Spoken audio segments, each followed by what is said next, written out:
early 1980s, somewhere in America. Could be Ohio, could be Michigan, could be your own street. A kid has the flu, aches, a fever, nothing that looks like an emergency. A parent shakes 2 little tablets out of the bottle in the medicine cabinet, the same thing their own mother gave them.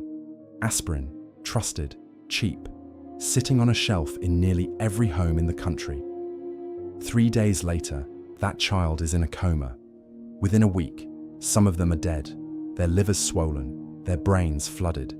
The pill came from a tree that people had leaned on for more than 3,000 years, and the company selling it had already seen the warning signs coming.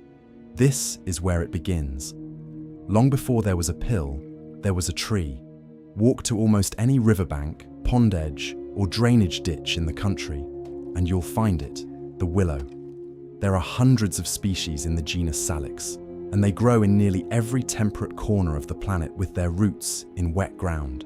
The white willow, Salix alba, is the one that matters most to this story.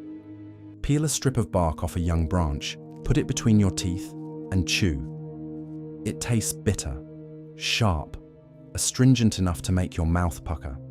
But if your head is pounding or your joints are on fire, something strange happens over the next half hour. The pain fades. People figured that out a very, very long time ago. Clay tablets from ancient Sumer, written more than 5,000 years ago, reference willow as a remedy for pain and inflammation. In Egypt, the Ebers Papyrus, one of the oldest medical documents on Earth, written around 1550 BC, lists willow among treatments for aches and swelling. That's roughly 3,500 years before the United States existed as a country. When the pyramids were still getting their smooth limestone casing, someone in the Nile Valley was already using this bark the way you'd use a bottle of Tylenol today. Ancient China used willow and related poplar barks for fever and rheumatic pain. And here, on this continent, long before any European arrived, native peoples chewed willow bark and brewed it into a bitter tea for headaches, fevers, and sore joints. Different continents, different languages, no contact between them, and they all landed on the same tree. That's not a coincidence. That's a plant that genuinely works, hiding in plain sight along every creek in the world. Then came the man whose name history usually skips, Hippocrates. The Greek physician, working around 400 BC, wrote about using willow bark and leaves to ease pain and bring down fever, and, according to the record, to help women through the pain of childbirth. The father of Western medicine himself was pointing at this tree 24 centuries ago. Here's the part that should stop you.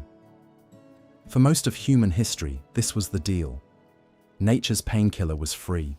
It grew wild. It cost nothing but the effort of stripping a branch. There was no company, no patent, no price tag. If you knew what to look for, relief was hanging off a tree in the marsh behind your house. The catch was that nobody knew why it worked. And in a world of superstition and guesswork, a remedy without an explanation gets lumped in with the potions and the prayers and slowly forgotten by the educated. Willow bark spent centuries drifting to the edges of real medicine. A peasant remedy, a folk trick, the kind of thing a country grandmother knew and a city doctor sneered at. It took one stubborn English clergyman to drag it back into the light. His name was Edward Stone, a reverend in Chipping Norton, a small town in Oxfordshire, England. And the story of how he rediscovered this ancient cure is almost too perfect. Around 1758, Stone was walking through a damp meadow when he broke off a piece of willow bark and, for reasons he never fully explained, tasted it. It was brutally bitter, and that bitterness reminded him of something. It reminded him of Peruvian bark, the bark of the South American cinchona tree, which Europeans already knew could knock down the fevers of malaria. That's the same tree that gives us quinine. Stone made a leap of logic that most people would never make. If the two barks taste alike, maybe they act alike. Then he did something that separates him from every folk healer who came before. He tested it. Stone gathered a full pound of willow bark. He dried it for 3 months near a baker's oven, ground it into a fine powder, and started dosing people who were suffering from the ague. The shaking, recurring fevers that tore through the damp English countryside. Not one or two people, around 50 of them, over several years. He tracked the results. He noted the doses. He watched it work again and again, with none of the harsh side effects the Peruvian bark could cause. On April 25, 1763, Stone wrote it all up in a letter to the President of the Royal Society, the most important scientific body in the English-speaking world. It was read aloud to the society that June. Buried in his account is a line of country wisdom that turned out to be prophetic. He'd noticed that Willow thrives in the same wet, low ground where fevers were worst. As if, he mused, the cure had been planted right next to the disease. That letter is the hinge of this entire story. For the first time, this 3,000-year-old remedy had been dragged out of folklore and set down in the language of science. Measured, repeated, written up. Stone had no idea what the active ingredient was. He couldn't have told you a single thing about the chemistry, but he'd proven, in the closest thing the 1700s had to a clinical trial, that the tree was real medicine. And the moment you can prove something works, a new question appears. A question worth a fortune. What exactly is in there, and can we bottle it? Before we go further, if you're new here, this channel covers the hidden histories behind the things that shape the world. Real stories, real numbers, no filler. New video every week. Hit subscribe so you don't miss it. And drop a comment telling me where you're watching from. Whether you're in Texas, New York, or somewhere in between, I always want to know. The answer to that question took almost 100 years and a small army of chemists to find. And every step of it moved the cure a little further from the tree, and a little closer to a price tag. In 1828, a German pharmacologist named Johann Andreas Buchner managed to pull the active compound out of willow bark. Bitter yellow crystals he named salicin, after salix, the Latin word for willow. A year later, in 1829, a French pharmacist, Henri Leroux, refined the process. He could extract about an ounce of pure salicin from 3 pounds of bark. For the first time, the thing that made willow work existed as a substance you could hold in your hand, separate from the tree entirely. Then, in 1838, an Italian chemist named Raphael Piria took salicin one step further and converted it into a stronger, purer compound, salicylic acid. This was the real payload, the molecule doing the heavy lifting. And it worked. By the 1870s, doctors were prescribing salicylic acid and its salts for rheumatism, for fever, for the kind of grinding joint pain that had no other answer. A Scottish physician, Thomas McLagan, ran his own trials in 1876 and showed it could tame rheumatic fever dramatically. There was just one enormous problem. Salicylic acid is an acid, and taken straight, it tears up your stomach. Patients described a burning that ran from their throat all the way down. It caused nausea, vomiting, gastric bleeding, ulcers. The cure was so harsh that some people decided the disease was more bearable. You had a genuine miracle molecule that a large share of the people who needed it simply couldn't keep down. Meanwhile, the economics were shifting fast. In 1859, a German chemist named Hermann Kolber figured out how to synthesize salicylic acid from scratch, from coal tar chemicals, not from bark at all. A factory in Dresden started cranking it out. Suddenly, the price collapsed. The compound that had once required stripping and drying pounds of willow could now be brewed by the barrel in an industrial plant. The tree was officially optional. This is the exact moment the story stops being about a plant and starts being about an industry. And the industry that would win was rising out of an unlikely place: the German dye business. A company founded by a dye salesman named Friedrich Bayer had spent decades making synthetic colors for fabric. Coal tar, the same raw material, turned out to be a goldmine for medicine too. Bayer built a pharmaceutical division and went hunting for the next blockbuster. They had the salicylic acid molecule. It worked. It just needed to be made gentle enough that people could actually swallow it without wrecking their guts. The company that cracked that problem would own the most successful drug of the century, and they cracked it in a single summer, the same summer they invented one of the most destructive drugs in human history. The summer of 1897, in a Bayer laboratory in Germany, a chemist named Felix Hoffmann was doing something chemists had been fumbling with for decades, trying to add an acetyl group to salicylic acid to soften its brutal edge. A French chemist, Charles Gerhardt, had actually made this exact compound, acetyl salicylic acid, all the way back in 1853, but his version was impure, unstable, and nobody saw the point. On August 10, 1897, Hoffmann produced a stable, pure batch. It kept salicylic acid's power to kill pain and fever, but it was far kinder to the stomach. This was it. This was the pill. 11 days later, on August 23rd, 1897, in the same lab, working the same acetyl trick on a different molecule, Hoffmann produced something else, diacetylmorphine. You know it by its brand name, heroin. Sit with that for a second. In a span of under 2 weeks, one chemist at one company created both aspirin, arguably the most beneficial drug ever sold, and heroin, one of the most destructive substances on the planet. Same lab, same method, same year. And here's the part that tells you everything about the priorities in that building. When Bayer looked at these two new products, the head of the pharmacology lab, a man named Heinrich Draeser, was far more excited about the heroin. He tested the acetylsalicylic acid, decided it would weaken the heart, and set it aside for roughly a year and a half. The product has no value, he reportedly said.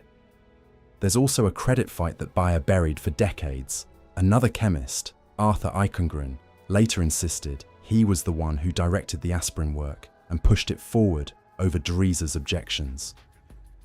Eichengren was Jewish, and under the Nazi regime, his name was scrubbed out of the official story entirely. He'd spent part of World War II in a concentration camp, still fighting to be credited for the pill in every medicine cabinet in the world. Bayer eventually came around on the acetylsalicylic acid. In 1899, they gave it a brand name, aspirin. The A for acetyl, the spire from spirea, the meadowsweet plant that's another natural source of the same acid, and in, a common drug ending. They sold it first as a loose powder, later as the tablet you'd recognize. Now, this is the part where you should think about heroin again, because it shows you exactly what kind of company was selling you your headache pill. From 1898 onward, Bayer marketed heroin commercially as a cough suppressant and a supposedly non-addictive substitute for morphine. They sold it over the counter. They sold cough remedies containing it that were handed to children.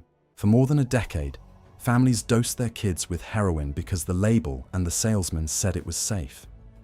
By the time the addiction crisis it fueled became undeniable, the damage was spreading through cities on both sides of the Atlantic. Quick question before we go on. How many aspirin tablets do you think Americans swallow in a single year? Hold on to your guess. The real number is coming, and it's bigger than almost anyone expects. Drop your guess in the comments. The point isn't that aspirin is heroin. It obviously isn't. Aspirin is a genuine wonder of modern medicine that has saved millions of lives. The point is the pattern. This was a company perfectly willing to market a product aggressively, wave away the risks, and let the public find out the hard way. Keep that pattern in your head, because it's about to cross the ocean and come straight for American families. For its first 2 decades, aspirin was a German product. Then a war changed everything and handed it to America. When the United States entered World War I in April 1917, the federal government moved against enemy-owned businesses. A wartime office called the Alien Property Custodian seized Bayer's American assets. The factory in Rensselaer, New York, the patents, the trademarks, all of it. In 1918, the whole American operation went up for public auction. The winning bidder was an American firm, Sterling Products. The price for Bayer's US name and its crown jewel drug, about $5.3 million. In today's dollars, that's well over $100 million. Then came the second blow. In 1920, an American company, United Drug, challenged the aspirin trademark in US court, and they won. A federal judge ruled that aspirin had become the ordinary word Americans used for the pill, not a brand, just a thing. The name lost its trademark protection in the United States entirely. That's why to this day, you can buy a bottle labeled simply aspirin at any Walmart or CVS for a couple of bucks, made by a dozen different companies. The most valuable drug brand in the world became a generic American word. The timing turned it into a phenomenon. The 1918 Spanish flu pandemic was tearing through the country, killing hundreds of thousands of Americans, and aspirin was one of the only things that could take the edge off the fever and misery. Demand exploded. Within a few years, aspirin wasn't a fancy import anymore. It was a staple, as American as the bottle of ketchup in the fridge. And back in Germany, the original Bayer company merged into a chemical conglomerate called IG Farben, a name that would become permanently linked to the darkest chapter of the 20th century, supplying the Nazi war machine. The clean, friendly aspirin brand had roots tangled in some genuinely monstrous soil. Through all of this, aspirin kept earning its reputation as a miracle. In the 1970s, a British pharmacologist named John Vane figured out how it actually works in the body, the discovery that eventually won a Nobel Prize, and, crucially, revealed that aspirin thins the blood. That opened a whole second life for the drug, not just for headaches, but for hearts. Doctors began telling millions of Americans to take a low-dose baby aspirin every single day to ward off heart attacks and strokes. An aspirin a day became gospel, printed in health columns, repeated by family doctors, stocked in every pharmacy in giant bottles. For most of the 20th century, the world believed the hard part of this story was over. A bitter tree remedy had been tamed into a safe, cheap, universal pill. The suffering was behind us. It wasn't. Because what the people selling aspirin to American parents already knew, and what they worked to keep quiet, is the part of this story nobody put on the label. Go back to that child at the very beginning. The flu, the fever, the 2 little tablets. To understand what happened to that kid, you need to understand a condition called Ray's syndrome. Ray's syndrome is rare, but it is a nightmare. It strikes children and teenagers, usually a few days after a common viral illness, the flu or chickenpox, just as they seem to be recovering. The liver swells. The brain swells. The child starts vomiting, then grows confused, then slips toward coma. In the worst years, a large share of the children who developed it died, and many survivors were left with permanent brain damage. It hit healthy kids. It came out of nowhere, and for a long time, no one knew what triggered it. Then, in 1979, a young epidemiologist named Karen Starko, working on an outbreak in Phoenix, Arizona, found the thread. Kids who developed Ray's syndrome had one thing in common far more often than chance could explain. They'd been given aspirin during their illness. Her study, published in 1980, was the first hard statistical link. Studies in Ohio and Michigan followed and pointed at the exact same thing. Aspirin, given to a child with a viral infection, appeared to be the trigger. Starting in 1980, the Centers for Disease Control began quietly warning doctors and parents, don't give aspirin to children with the flu or chickenpox. The evidence was mounting, study after study, each one pointing more firmly at the pill in the medicine cabinet. This is the part that should make you angry. The aspirin industry did not rush to warn American parents. It pushed back. In March of 1982, with the evidence already stacking up, the drug company Schering-Plough sent letters to thousands of pediatricians across the country. The message: there was no valid scientific data firmly linking aspirin to Ray's, and doctors should feel confident in continuing to recommend aspirin for the reduction of fever in children. Read that again. As the bodies of children were being counted in study after study, families were being told, through their own trusted pediatricians, to keep reaching for the bottle. In June 1982, a federal health official, the Secretary of Health and Human Services, Richard Schweiker, announced that the evidence justified putting warning labels on every bottle of aspirin. It was the right call, and it should have ended there. Instead, it set off a furious lobbying campaign by an industry group called the Aspirin Foundation of America. Here's where it gets uniquely American. Under an executive order from the Reagan administration, new regulations had to be run past the White House Office of Management and Budget, the OMB, to be weighed for cost-effectiveness. So the president of the Aspirin Foundation arranged a meeting with an OMB official. The warning label, a few cents of ink that would have told parents the truth, got tangled up in a cost-benefit review. And in November 1982, Schweiker reversed himself and called the mandatory warning premature. This decision seemed small at the time. It was not. The label was killed, and it stayed killed for years.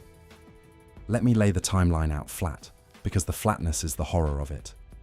The first hard evidence linking aspirin to dead children was published in 1980. The federal government did not require a warning label on aspirin bottles until 1986. 6 years, 6 flu seasons, 6 winters of American parents reaching into the medicine cabinet and giving their sick kids exactly the thing that could kill them. Because the warning that would have stopped them was stalled by lobbying, buried under a cost review, and dismissed as premature. The mechanism here matters, because it's the same one you'll find behind a dozen other scandals in American life. An industry funds friendly messaging, floods doctors with reassurance, hires people to walk through the revolving door into the agencies that are supposed to regulate them, and runs out the clock. Every year of delay was another year of sales, and the price of that delay wasn't paid in a boardroom. It was paid in pediatric intensive care units. You can see the human cost in the raw numbers. In 1980, American doctors reported hundreds of cases of Ray's syndrome. Once the warnings finally reached parents and aspirin use in children dropped, the disease very nearly vanished, falling to just a couple of cases a year by the mid-1990s. That collapse is the proof. Ray's syndrome was, in large part, a preventable tragedy, and the prevention was known years before it was allowed to reach the people who needed it. Every case in that gap was a child who might have been fine if a warning label had won its fight with a lobbyist. Karen Starko, the researcher who first cracked it, spent years afterward pointing out how long the warning took to arrive. The CDC knew. The Surgeon General, who issued his own advisory in 1982, knew. The companies knew. And the label came in 1986. They knew in 1980. The warning came in 1986. And American children paid the difference. So here's where all of this lands. In your house, right now. Aspirin is still one of the most consumed drugs on the planet. The world produces something on the order of 40,000 tons of it, and its chemical cousins every year, call it roughly 100 billion tablets. Line up what America alone goes through, and you're looking at tens of billions of pills a year. It's in the buyer bottle and the store brand bottle. It's the active ingredient hiding inside Excedrin and 100 other combination products. It's the giant jug of low-dose baby aspirin your grandfather keeps by the coffee maker. You'll find it at Walmart, at Costco, at every CVS and Walgreens in the country, usually for less than the cost of a candy bar. And now for the twist that closes the whole circle. The tree came back. Walk into a Whole Foods or pull up Amazon and search Willow bark. There it is. Capsules, powders, teas, tinctures, sold as a natural supplement and marketed without a hint of irony as nature's aspirin. The exact same bark that Sumerians chewed 5,000 years ago, that Hippocrates prescribed, that Reverend Stone dried by a baker's oven, is now a wellness product with a price tag, sitting on a shelf a few aisles over from the synthetic pill it gave birth to. Because it isn't regulated as a drug, nobody's checking the dose in that bottle, which means the modern shopper reaching for the natural version is trusting a supplement company the same way earlier Americans trusted the aspirin ad. The remedy that was free for 3,000 years now sells in 2 different forms, in the same store, and somebody profits from both. Slow down for a second, because this is the reframe.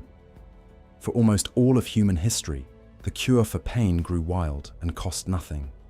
Then, over about a century, a series of chemists and one very ambitious dye company took that free thing apart, rebuilt it in a lab, stamped a name on it, and turned it into one of the most profitable products in the history of medicine. That's not automatically a crime. That pill has prevented untold heart attacks and eased more suffering than almost any substance ever made. But the same machinery that made aspirin a miracle also made it a business. And a business protects its product, even when the product is quietly hurting the people who trust it, even when the people it's hurting are children. And here's the final irony, the one that should sit with you. That gospel of an aspirin a day that doctors preached to a generation of Americans. In 2022, the US Preventive Services Task Force, the government's own panel of experts, reversed it.